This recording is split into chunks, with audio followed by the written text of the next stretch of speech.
everyone, this is Carmen from Carmen Eagleman Fitness, and I just wanted to jump on live and share some tips with you guys on when you go grocery shopping, what's the best way to grocery shop.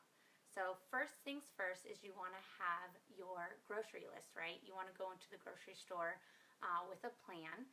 The more that you, if you have a plan, you are less likely to impulse buy and not just get things on your list that you don't need, right? You save money and you save time because you're not sitting there searching for stuff. So once you have your list, the next thing, one of the tips that I do, that I talk about, is shopping in season.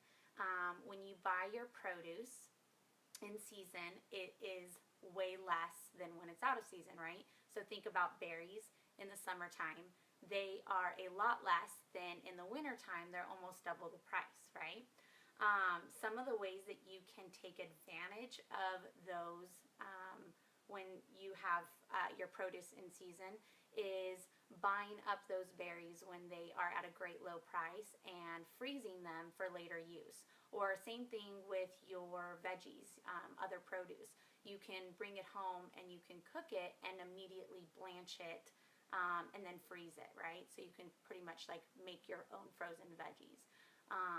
Peas and carrots are actually because they're a higher sugar content, those veggies are actually better if you're probably better off buying them frozen to begin with, organically frozen, because since they have a higher sugar content, when they get picked, the sugar immediately starts turning into starch, which sweetens it, which makes them sweeter, right? Sweet corn.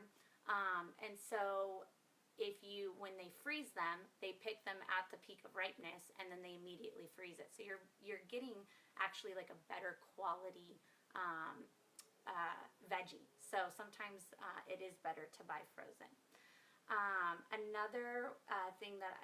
The second tip would be to shop at farmers markets, because naturally, I know in California we have great farmers markets. You might not where you live, but farmers markets are great for carrying seasonal veggies and fruits, so you don't have to worry about if they are in season, and they can be a lot less priced, right? Another tip when shopping at farmers markets is to ask for seconds. And that's kind of like your ugly fruit, the ones that don't look so nice, but they taste just as great and you're getting a discount on them. So double win, right? My third tip would to be buy in bulk. This costs, this gives you spend a little bit more up front, but in the long run it saves you money. So again, buying those berries when they're at a low price and then freezing them for a later use. Meat is a great one if you have room in your freezer. And then I know that a lot of stores actually carry bulk sections now, which is kind of nice. So if you're making a recipe or something and you don't need a lot of it and you don't want to buy a prepackaged amount, you can get just what you need and you're not spending a lot of money. My fifth tip would be to look at the expiration date when you're shopping. So like your dairy or your baked goods like bread and stuff. Grocery stores move everything that's going to expire quickly up at the front. And I have actually, sorry, I'm going to fix this, my phone is starting to fall. So you want to look at the expiration date because I have actually pulled from the front and then realized it expired the next day. So I always pull from the back or I always pull from the top because the stuff that's just come in will be towards the back or the front or towards the top. So with that in mind, when I get to the grocery store, I don't know if you know, but one of the ways that the grocery stores design how they put out their merchandise is you actually want to shop the outside, the perimeter of the store. And the reason for this is because that's where they keep whole, fresh food, right? They need to quickly be able to put that food out and take it off the floor when it's going bad. So you really want to stick to the outside, to the perimeter of the store. Normally I hit my veggies first, and some of the things some tips in the veggie section when you are shopping is watermelons, for example. How do you pick a watermelon? I always get asked that question. You want to look for a yellow patch, because that means it's been sitting on the ground and it's had time to ripen. And those little like crazy lines, the weird ones, the ones that don't make it look so pretty, those are actually bees, and they look, they're pollinating it. They want, it means it's sweet. Another tip that I do is I actually pick it up and I'll knock on it, and if it's hollow, then I know it's sweet. And I promise you, I have never picked a bad watermelon. In fact, my whole family is like, can you pick the watermelon, please? Because I always pick a good one. With avocados, right where the stem is, if you actually take that little, like the little ball that's on there, if you take it off, it should be a golden brown color, and if it is, it's perfect for ripe. It's also, if you touch it, should be firm but a little soft, not too soft, right? But if it's too green on the stem, then it's not ripe enough, and if it's too dark, then it's on its way out. Another tip for avocados, which I just recently found out, is that you can actually freeze your avocados. Yes. So when they're ripe, if you have too many, because I know for me, like they're either not ripe enough or they all go ripe right at the same time, right? And then they go bad. So you can actually freeze them and then take them out when you need one, let it thaw, and it's perfectly ripe.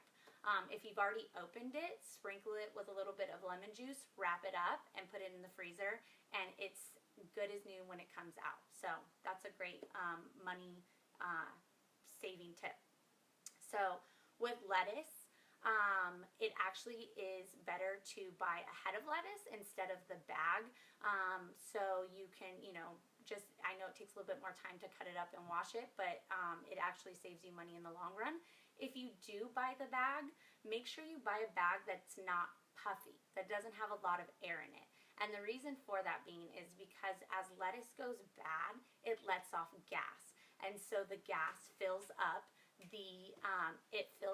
the bag. So if you've got a puffy bag, you've got lettuce that's probably on its way out. So try to find one that's a little bit more flat if you're going to buy a bagged lettuce. Eggs. I know for me sometimes it's kind of confusing. It was confusing for me in the beginning to what to choose. You want organic, free-range eggs.